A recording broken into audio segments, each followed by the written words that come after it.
ท่านผู้ชมที่เคารพห้าง7-Eleven สาขาวังเวียงเปิดให้บริการอย่างเป็นทางการตั้งอยู่บ้านสว่างเมืองวังเวียงซึ่งเป็นสาขาทำอิฐของแขวงเวียงจันทน์และเป็นสาขาที่8ของสาธารณรัฐประชาธิปไตยประชาชนลาวร่วมสร้างเศรษฐกิจในท้องถิ่นดึงดูดนักท่องเที่ยวรองรับนโยบายปีท่องเที่ยวลาว2024พิธีเปิดห้าง7-Eleven สาขาวังเวียงอย่างเป็นทางการได้จัดขึ้นในวันที่10กันยายน2024นี้โดยการเป็นเกียรติเข้าร่วมของท่านปริญญาเอกศรีเวียงไสอรบูรณ์หัวหน้าห้องว่าการแขวงเวียงจันทน์ซึ่งห้างดังกล่าวตั้งอยู่บ้านสว่างเมืองวังเวียงแขวงเวียงจันทน์ถือเป็นห้างสาขาทำอิฐในแขวงเวียงจันทน์และเป็นสาขาที่8ในสาธารณรัฐประชาธิปไตยประชาชนลาวและเป็นอีกหนึ่งห้างต่างแขวงสาขาใหม่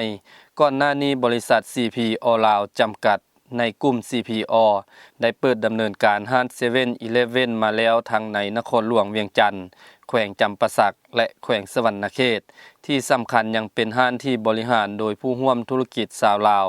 ตามแนวทางของบริษัทที่ต้องการให้7-Eleven ในสาธารณรัฐประชาธิปไตยประชาชนลาวเป็นของคนลาวเพื่อความภาคภูมิใจของสาธารณรัฐประชาธิปไตยประชาชนลาวอย่างแท้จริงท่านนางทุงไกรสอนคำมังผู้บริหารธุรกิจ7-Eleven สาขาบางเวียงได้กล่าวว่า7-Eleven เป็นห้างสะดวกซื้อซึ่งเป็นที่นิยมโดยคนลาวมักจะเดินทางไปจับจ่ายซื้อเครื่องในระยะมื้อพักของท้ายอาทิตย์ทั้งในหนองคายและอุดรธานีแสดงให้เห็นว่าผู้บริโภคชาวลาวมักสวมใส่สินค้าใน7-Eleven และธุรกิจก็เติบใหญ่ได้ดีในประเทศไทยเป็นส่วนหนึ่งของแขนงการท่องเที่ยวสอดคล้องกับพื้นที่วังเวียงที่เป็นจุดหมายปลายทางที่สำคัญในเวียกงานการท่องเที่ยวของสาธารณรัฐประชาธิปไตยประชาชนลาวเช่นกัน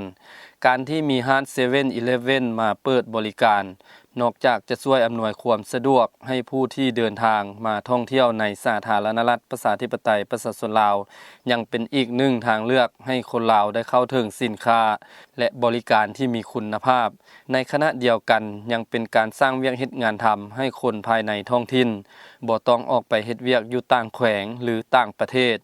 ยังมีโอกาสได้พัฒนาตนเองมีความรู้ฝึกทักษะในด้านเวียกบริการเพราะ CP All ลาวช่วยในเรื่องฝึกอบรมพนักงานให้ไปตามมาตรฐาน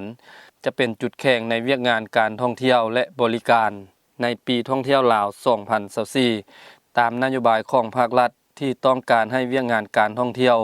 มาช่วยกระตุ้นเศรษฐกิจโดยจำนวนนักท่องเที่ยวที่เดินทางเข้ามาในสาธารณรัฐประชาธิปไตยประชาชนลาวเพิ่มขึ้นอย่างเห็นได้แท้จริงตั้งแต่ผ่านพ้นระยะการแพร่ระบาดของพยาธิโควิด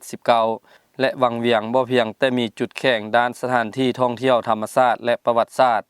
แต่ยังอยู่ในเส้นทางของรถไฟลาวจีนซึ่งเฮ็ดให้การคมนาคมขนส่งมีความสะดวกสบายอีกด้วย